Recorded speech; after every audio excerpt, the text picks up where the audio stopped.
Alright, let's craft an engaging 10-minute YouTube script based on the provided content, optimized for text-to-speech and designed to captivate viewers.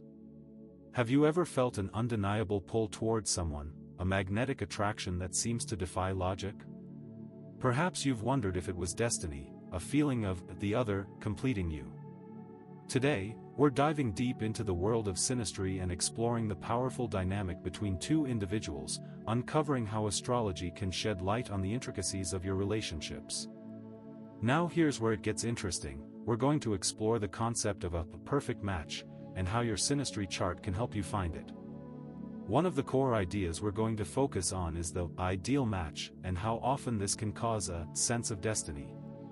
We'll also explore how these relationships, while feeling destined, present an opportunity for self-discovery. You see, these relationships often fulfill needs, but are they more balanced and complete, or do they need additional work? This is where synastry comes in. Synastry charts offer a unique lens through which you can view your relationship's intricacies, offering profound insights into the core needs and desires of both you and your partner. Let's dive into the core of attraction, the feeling of a strong attraction, and understand the potential for imbalances that can arise, especially when initial attraction is intense and fast-moving. This intense and fast-moving dynamic can sometimes obscure potential red flags. Now, what if I told you that communication is vital within these relationships? For instance, imagine a scenario where one partner is a Leo, brimming with creative energy, and the other is a Virgo, incredibly detail-oriented. Both partners are highly compatible, but the Leo sometimes feels stifled by the Virgo's practical nature, and the Virgo can feel overwhelmed by the Leo's need for the spotlight. But wait, there's a catch. Ignoring these nuances can lead to dependence, and one partner possibly overshadow the descendant. Understanding how to understand projection and perception is paramount. For example, let's say you tend to project past relationship wounds onto your current partner, seeing them as potentially unfaithful or untrustworthy, even though their actions don't warrant that interpretation. How would you approach that? Recognizing these dynamics and taking responsibility for your own patterns is essential. Another key element we'll explore is how these relationships, at their best, can resonate with desires. Take for example, a couple where one partner, a Cancer, desires a secure, nurturing environment, while the other, a Capricorn, is drawn to stability and structure. The shared goal of building a life of security can be a powerful binding force. And even further, these relationships can involve embodying self-expression.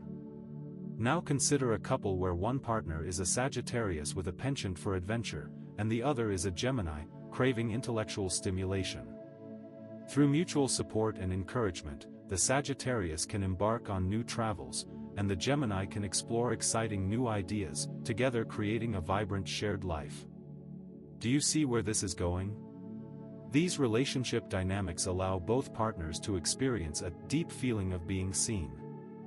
The goal of a successful partnership is to find balance between these unique personalities.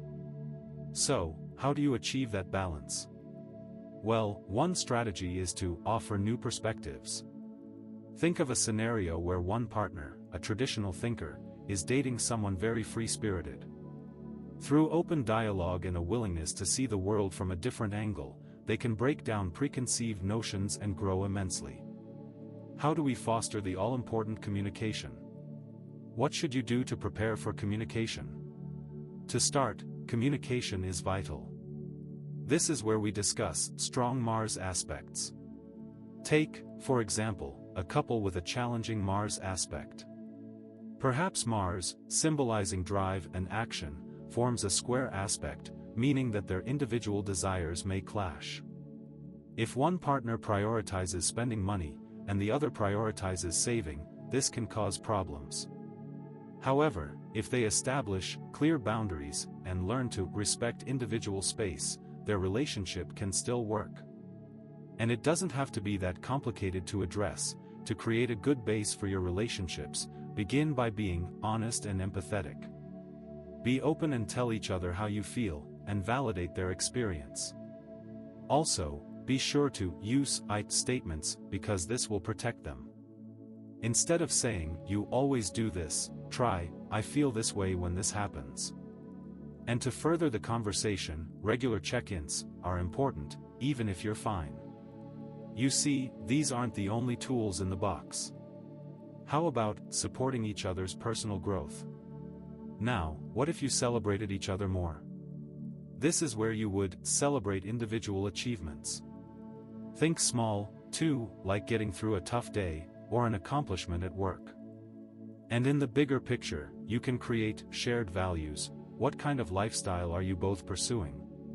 You can create a shared vision of the future. Venus is an important consideration when assessing compatibility.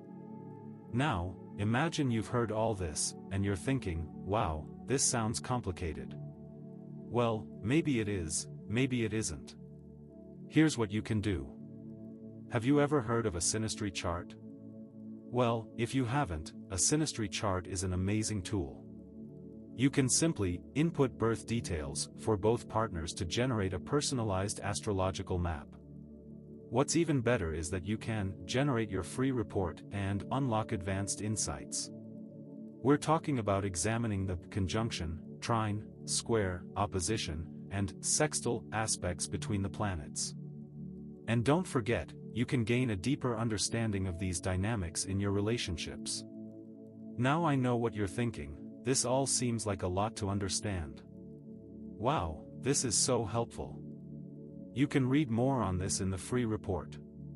How about we throw a comment from our friend, Mary? "This is so interesting, I can't wait to get started."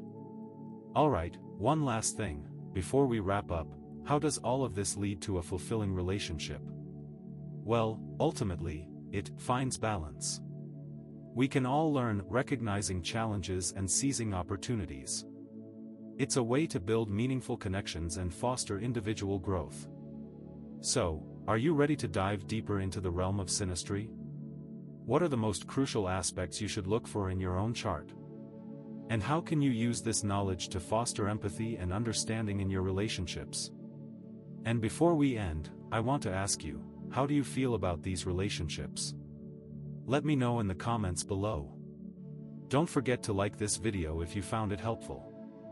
Also, if you're fascinated by the power of astrology and are interested in more relationship advice and self-discovery content, then consider subscribing to my channel. I offer insightful content, practical tips, and personalized reports to empower you on your journey to building stronger, more fulfilling relationships.